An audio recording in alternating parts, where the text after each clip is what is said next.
చేసి రూపాయి బిల్లులు రావట్లేదు, మాకు 7 నెలలు అయిపోయింది, అప్పుల పాలైనమని రాష్ట్ర గవర్నర్ గారి దగ్గరికి సర్పంచులు వెళ్ళి మొరబెట్టుకొని కళ్ళ నీళ్లు పెట్టుకునే పరిస్థితి తెచ్చారు మీరు.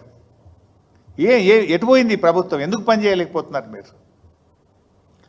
ఇలా వేతనాలు అందకపోవడంతో ధర్నాలు చేస్తున్నారు పారిశుధ్య కార్మికులు, ప్రతి చోట ధర్నాలు చేస్తున్నారు, కలెక్టర్లకు మెమోరాండాలు ఇస్తున్నారు, స్థానిక ఎమ్మెల్యేలను కలుస్తూ ఉన్నారు, అయినా కూడా పొందడం లేదు. ఇప్పుడు వాస్తవానికి వర్షాకాలం వస్తే ఏముంటుంది? ఫాగింగ్ చేయాలి, దోమలు అరికట్టడానికి ఫాగింగ్ చేయాలి, పెరిగిన గడ్డిని మీద స్ప్రే చేయడానికి గడ్డి మందు కొనుక్కొచ్చి స్ప్రే చేయాల్సి ఉంటుంది, బ్లీచింగ్ పౌడర్, కొత్త నీళ్ళు వస్తాయి కనుక బ్లీచింగ్ పౌడర్ కలపాల్సి ఉంటుంది.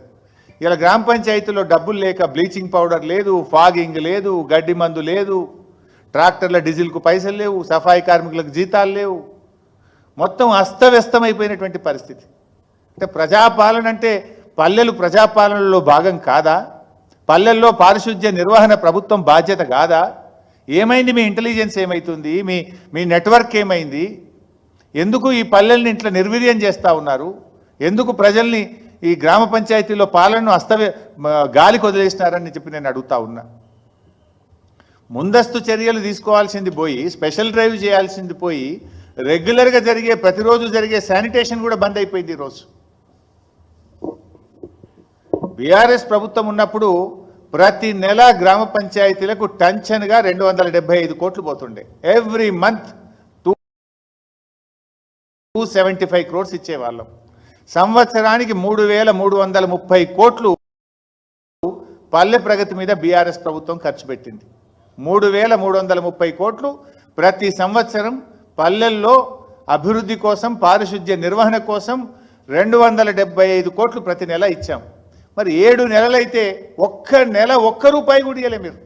7 నెలలు ఇంటూ 275 కోట్లు ఇవ్వాలి కదా. మీరు మాకంటే బాగా చేస్తారని ప్రజలు మీకు కోట్లు వేసినారు. మేము 275 ఇస్తే మీరు 500 కోట్లు ఇస్తారని ప్రజలు ఆశపడ్డారు. ఇంకా బాగా చేస్తారని ప్రజలు ఆశించారు. కానీ ఏమైపోయిందంటే ఏదో కొండ నాలుకకు మందేస్తే ఉన్న నాలుక పోయినట్టు ఇచ్చే 275 కోట్లు కూడా మీ ప్రభుత్వంలో బంద్ అయిపోయినాయి. అదేవిధంగా మేము పట్టణాల్లో కూడా, మున్సిపాలిటీలకు కూడా ప్రతి సంవత్సరం 1,700 కోట్లు రాష్ట్ర ప్రభుత్వం ఇచ్చేది. పల్లెలకు 3,330 కోట్లు, పట్టణాలకు ప్రతి సంవత్సరం 1,700 కోట్లు రాష్ట్ర ప్రభుత్వం ఇచ్చేది. మరి మీరు వచ్చి 7 నెలలైనా 7 పైసలు కూడా ఎందుకు ఇవ్వలేదు? ఏంది మరి? మీరు పట్టించుకోదలుచుకోలేదా? లోకల్ బాడీస్ను మీరు మొత్తం నిర్వీర్యం చేయదలుచుకున్నారా? ఇప్పుడు ఒకసారి ఎంత అద్భుతంగా ఉన్న పల్లెలు కుప్పకూలితే మళ్ళీ దాన్ని మెరుగు చేయాలంటే ఎంత కష్టమవుతుంది? దెబ్బతిన్న ఆరోగ్యాన్ని మీరు తెచ్చేయగలుగుతారా? ప్రజలకు రేపు ఏదైనా గ్రామంలో diarrhoea, malaria, dengue, viral fevers ప్రబులితే దానికి బాధ్యులు ఎవరో నేను అడుగుతా ఉన్నా. ఇప్పటికే హైదరాబాద్లో చాలా మందితో మాట్లాడితే మలేరియా, డెంగ్యూ, వైరల్ ఫీవర్స్తో హాస్పిటల్ చుట్టూ తిరుగుతున్న పరిస్థితి కనబడతా ఉంది. ప్రభుత్వం నుంచి అసలు చలనమే లేదు, ముందస్తు బాధ్యతనే లేదు.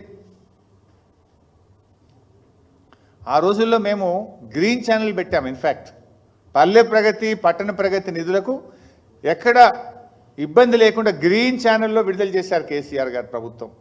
దాదాపు పల్లె ప్రగతి, పట్టణ ప్రగతి కింద గత 5 సంవత్సరాల్లో 20,000 కోట్ల రూపాయలు బీఆర్ఎస్ ప్రభుత్వం ఖర్చు పెట్టింది. మీరు 20 పైసలు కూడా పెట్టలే. 7 నెలలు అయిపోతే 20 పైసలు పెట్టలే మీరు. ఇగో ఇది బీఆర్ఎస్ ప్రభుత్వానికి, కాంగ్రెస్ ప్రభుత్వానికి ఉన్న తేడా. మీరు ఎటుపోతుంది అసలు? పాలన ఏమైంది? పాలన గాలికి వదిలేసిందా? 7 నెలలు అయితే 7 రూపాయలు కూడా ఇయ్యరా? గత ప్రభుత్వం 20,000 కోట్లు ఖర్చు పెట్టింది. ఈ రకంగా ఈరోజు జరుగుతా ఉంది. పరిస్థితి ఏంటంటే నిన్న పాపం వాళ్ళు రిటైర్ అవుతున్నారు. ఎంపీటీసీలు, జెడ్పీటీసీలు రిటైర్ అయితే ఏదో శాలువా కప్తామని పోతున్నారు. రిటైర్మెంట్లో కొంచెం వాళ్ళు గౌరవించుకుందామని వెళ్ళాం. వాళ్ళు కూడా దరఖాస్తు ఇచ్చారు. అన్న 7 నెలలు అయింది మాకు జీతం రాక. ఎంపీటీసీలకు, జెడ్పీటీసీలకు 7 నెలలు అయింది జీతం రాక. ఈ గవర్నమెంట్ మమ్మల్ని పట్టించుకుంటలేదన్న, జర నిద్రలేపుండ్రి, జర అడుగుండ్రి అని చెప్పి రిటైర్మెంట్ శాలువ కప్పుతుంటే దరఖాస్తు ఇచ్చారు. మా జీతం రాక 7 నెలలు అయిపోయాయి. మీరేమో 1వ తారీఖు జీతాలు ఇస్తామని పట్టింది. 1వ తారీఖు మరి తక్షణమే ఆ ఎంపీటీసీలకు, జెడ్పీటీసీలకు, పారిశుధ్య కార్మికులకు పెండింగ్లో ఉన్న వేతనాలు విడుదల చేయాలని బీఆర్ఎస్ పార్టీ పక్షాన మేము డిమాండ్ చేస్తూ ఉన్నాం. ఇందిరమ్మ పాలన, ప్రజాపాలన, మా రాజీవ్ గాంధీ గారే ఏదో తెచ్చిండు పంచాయతీరాజ్ సంస్కరణలు, పేరు గొప్ప ఊరు దిబ్బ. మీ పాలన ఎట్లుందంటే పంచాయతీలను